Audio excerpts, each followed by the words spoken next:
Bienvenue dans l'épisode 1 du podcast Survivor. Aujourd'hui, le sujet sur lequel on va parler, c'est comment devenir un dieu. J'avoue que le sujet il est assez original, mais vous allez très vite comprendre de quoi il s'agit. L'idée de ce sujet m'est venue d'un YouTuber américain qui s'appelle Alex Hormozy. Il dit que pour réussir, il faut devenir un dieu, ou plutôt il faut réussir à avoir l'une des caractéristiques de Dieu. Et cette caractéristique-là est l'instantanéité. L'instantanéité est le fait pour Dieu de dire une chose et de le réaliser directement. C'est le fameux que la lumière soit et la lumière fut. C'est-à-dire, il dit une chose et la chose arrive directement. Donc, pour Dieu, entre le moment où il a l'idée et le moment où il exécute l'idée, il n'y a pas un long laps de temps. Vous voyez, il n'y a pas de temps. S'il dit A, c'est A. Il dit B, c'est B. La chose s'exécute directement. Et donc, ce youtubeur dit que pour réussir, un entrepreneur, ou toute personne d'ailleurs, doit diminuer le temps qu'il met entre le moment où il a l'idée et le moment où il s'exécute. Et ça, c'est un problème que rencontrent énormément de personnes, et moi aussi d'ailleurs.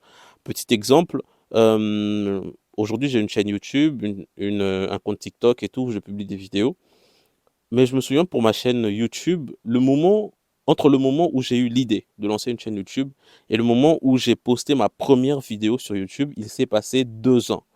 2 ans durant lesquels j'aurais pu déjà commencer, mais je ne le faisais pas, notamment parce que j'avais très peur de ce que les autres penseront de moi, des critiques, ce genre de choses. Et donc ça m'a pris 2 ans pour réunir mon courage et commencer ma chaîne YouTube et commencer à poster des vidéos. Et donc ça, c'est une perte, mais juste incroyable, parce que en 2 ans, si j'avais déjà commencé dès le moment où j'avais eu l'idée, j'aurais été beaucoup plus loin aujourd'hui que, que là où je suis actuellement. Vous voyez un peu ce que je veux dire? Donc, ce qu'il faut faire, c'est vraiment éliminer autant que l'on peut le laps de temps que l'on met entre l'idée et l'action. Il faut vraiment essayer d'acquérir l'instantanéité, c'est-à-dire dès le moment où vous avez une idée, vous passez directement à l'action. Et j'ai envie de vous poser la question, combien de temps est-ce que vous mettez entre le moment où vous avez une idée et le moment où vous commencez réellement à travailler là-dessus? Alors, si vous êtes un homme ordinaire ou une femme ordinaire, eh bien, ça va sûrement vous prendre du temps. Sûrement, vous avez l'idée aujourd'hui. Vous allez d'abord commencer à réfléchir, à mûrir l'idée. Puis, vous allez commencer à penser aux raisons pour lesquelles ça ne va pas marcher. Après, vous serez découragé. Vous allez vous dire, bon, finalement, c'est pas très intéressant. Vous allez peut-être oublier l'idée. Peut-être que vous allez revenir là-dessus. Mais vous n'allez pas directement commencer. Alors, pourquoi est-ce que c'est très important de commencer directement quand on a l'idée? Parce que je l'ai réalisé sur mes derniers projets, c'est l'action qui va vous apporter les réponses aux questions que vous vous posez. Je répète, c'est l'action qui va vous apporter les réponses aux questions que vous vous posez. Je me suis retrouvé notamment dans l'un de mes derniers projets, enfin, j'étais devant un problème et je me mettais à réfléchir, mais comment le résoudre? Enfin, c'est même pas un problème qui était pendant. C'est-à-dire c'était un problème que je devais rencontrer tout au long du projet, mais je ne l'avais pas encore. Mais je réfléchissais déjà à comment résoudre ce problème-là. Alors qu'il y a des problèmes que vous ne pouvez pas résoudre par la réflexion, il y a des problèmes que vous pouvez résoudre uniquement par l'action. Et les réponses que vous cherchez, voilà pourquoi je vous dis ça, les réponses que vous cherchez sont dans les actions que vous devez mener, justement. Ça ne sert à rien de réfléchir la plupart du temps à comment résoudre un problème. Il faut juste agir, agir, agir, et l'action vous apportera des opportunités, vous ouvrira certaines portes, et vous verrez que non, c'est en agissant que vous trouvez des solutions. Donc ça, c'est le deuxième point. Le premier point, je sais que j'avais pas donné les points au départ, mais le premier point, devenir un dieu, instantanéité, c'est-à-dire diminuer ou éliminer le temps que vous mettez entre la réflexion, entre l'idée et l'action. Essayez de passer massivement à l'action dès que vous avez une idée qui vous trotte dans la tête. Le deuxième point, c'est de toujours vous dire que c'est l'action qui va apporter les réponses dont vous avez besoin et pas du tout la réflexion. La réflexion ne se limite à des limites en fait. La réflexion est limitée. Vous ne pouvez pas avoir des réponses si vous n'agissez pas. Je donne un petit exemple. Je ne sais pas, vous voulez lancer un projet, vous n'avez pas d'argent. Eh bien, si vous commencez à réfléchir à comment avoir l'argent pour lancer ce projet, bah, il risque fort que vous puissiez passer énormément de temps sans trouver cet argent. Par contre, si vous avez une idée, que vous n'avez pas d'argent, mais que vous commencez à exécuter, il est fort probable qu'en exécutant, vous puissiez commencer à trouver des nouvelles idées et des nouveaux moyens pour acquérir l'argent dont vous avez besoin. Par exemple, le dernier projet qu'on a eu, UCC, vous allez hurler, pour ceux qui ont été informés, c'était une soirée cinéma organisée à l'université. On avait besoin d'argent pour financer le projet. Certes, l'université finance le projet normalement, mais avec la bureaucratie, c'est souvent lent. On reçoit jamais l'argent au moment voulu. Du coup, tout au long du projet, il y a eu quelqu'un qui s'est proposé de financer notre projet. Et en contrepartie, on devait, enfin j'ai oublié ce qu'on devait lui donner en contrepartie, mais il y a eu quelqu'un qui a voulu comme ça financer le projet. Alors, on n'a pas accepté le deal parce que pour nous, il n'était pas très intéressant. Mais vous voyez que c'est parce qu'on est passé à l'action, c'est parce qu'on a vulgarisé ce projet-là, qu'on a eu quelqu'un qui est venu dire que voilà, moi je veux financer, en contrepartie, je veux ceci ou cela. Vous voyez? Donc si on n'était pas passé à l'action, on n'aurait même pas eu cette opportunité-là. Donc l'important, c'est ça, c'est de limiter vraiment le temps que vous mettez entre l'idée et l'action. Donc dans mon cas, par exemple sur les 2 derniers projets que j'ai eus, et dans lesquels j'ai travaillé avec des amis, c'est un concours d'éloquence, Sant'Enzio Eloquentia, et une soirée cinéma, UCC, vous allez hurler. Donc pour Sant'Enzio Eloquentia, par exemple, c'est vraiment le premier projet où je l'ai expérimenté. L'idée m'est venue, enfin je donne un exemple, je ne me souviens plus exactement des dates, mais disons que l'idée m'est venue un mercredi. J'en ai parlé aux autres le même mercredi. Le samedi, on a fixé une réunion pour établir un projet. Et le samedi suivant, on a commencé directement le projet. C'est-à-dire, le samedi, on a fixé une réunion. Le dimanche, on a annoncé la soirée, enfin, on a annoncé le concours d'éloquence le dimanche. Et on a laissé 6 jours, je crois, ou 5 aux participants pour adhérer, pour postuler à ce concours. Et une semaine après, on a directement commencé le concours et je crois 1 mois et 2 semaines après, on l'a fini. Donc on s'est pas laissé le temps de réfléchir et là je viens à mon troisième point. Plus vous réfléchissez et moins vous allez agir.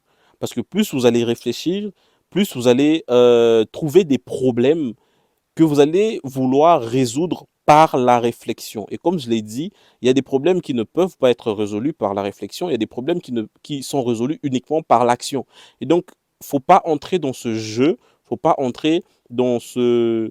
Comment on appelle ça? C'est quoi ce verbe-là? Dans ce ruminement, voilà, où vous ruminez les problèmes que vous êtes censé rencontrer, alors qu'ils ne sont pas encore là, ou même peut-être qu'ils sont là, mais commencez d'abord le projet. Trop réfléchir vous freine. Trop réfléchir vous freine et vous n'avancez pas. Alors que le but, en fait, c'est dès que vous avez une idée, c'est de mettre directement l'idée en action et de commencer. Certes, vous pouvez échouer, mais l'échec, c'est toujours un autre moyen d'apprendre. Moi, je le prends comme ça. Donc, pour revenir à ce projet-là, Santenzi, on a commencé comme ça. Et tout au long du projet, certes, on avait un plan. Je ne dis pas qu'on naviguait à vue, ça c'est faux. Et ne croyez pas que quand je dis qu'il faut commencer, ça veut dire que vous avez directement une idée. Pimpin, vous y allez, voilà, on verra en chemin. Non, certes, quand vous avez réfléchi, il faut faire un plan que vous allez devoir suivre. Tout doit être planifié, on n'avance jamais à vue. Mais ce que moi je veux dire, c'est qu'il ne faut pas trop réfléchir et entrer dans ce rythme-là où il n'y a pas d'action, mais il n'y a que des réflexions. Ça, c'est totalement improductif. Donc, je disais quoi? Je parlais de Santenzi. On a commencé directement, on a fait un plan, c'est-à-dire mercredi, l'idée. Même mercredi, j'en parle à l'équipe. Euh, on fixe une réunion pour samedi. Le même samedi, on annonce. Le dimanche, les gens commencent à entrer.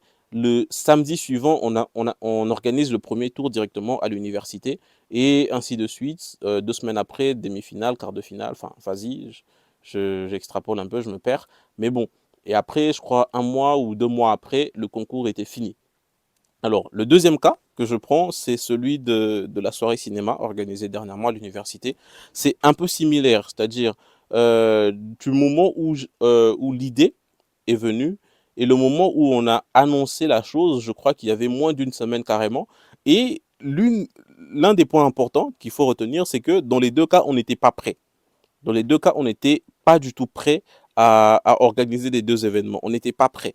Les gens ont l'impression de l'extérieur que on avait de l'argent, qu'on a de l'argent, que tout se passe bien. Bon, certes, on a de l'argent, mais le nôtre, c'est pas du tout l'argent, les financements qu'on est censé recevoir. Mais dans les deux cas, on n'était pas prêt. Donc, on n'avait ni l'argent, ni le matériel, rien du tout. Mais on lançait d'abord le projet en nous disant que c'est le process qui va emmener ce qui manque. C'est ce processus-là, c'est cette action-là enclenchée qui va nous amener les choses dont on a besoin, qui va nous apporter les personnes dont on a besoin. Et vraiment, c'est sur ce deuxième projet qu'on l'a expérimenté encore plus, c'est que les personnes dont on avait besoin ou les choses dont on avait besoin sont venues presque toutes seules à nous, bah, parce qu'il y avait le projet et ça a intéressé des gens. Et voilà, il y a eu ce réseau-là qui s'est créé et finalement, la soirée cinéma s'est fait comme ça.